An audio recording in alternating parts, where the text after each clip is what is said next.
My name's Andy Pilarski. I'm the general manager of the Milwaukee Farwell location. I've been with the company for about 6 years now.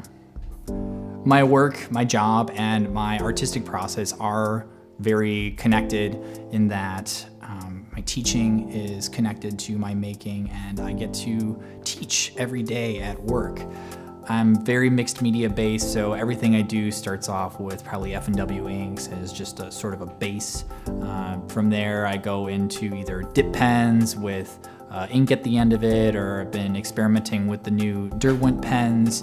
Their line painter pens have been pretty awesome. I really like their sort of a combination between like a ink pen and a paint pen. It's a little bit more fluid than your traditional paint pen. So I like how the ink sort of like spatters off of them.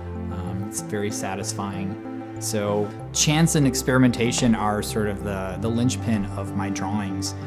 They can start off as just a blob of ink and stay a blob of ink that just evolves into more blobs of ink, or it can turn into something that I've been thinking about for days and weeks, if not years, or sometimes it'll just turn into a big floating green skull. There's so much more interest in spontaneity for me. Like the ink exploding on the page is much more interesting for me than to sit down and figure out what I'm gonna draw first and then try to accomplish that. I like to let the medium sort of do the work for me sometimes. I wanna see what things will do. I want to see how things react. It's sort of like the idea of being a mad scientist, you know, just sort of letting things happen and then using more like traditional technical skills to sort of like wrangle them in a little bit, where a wild ink splatter might, you know, take a little bit more form with some simple pen marks or some really laborious pen marks.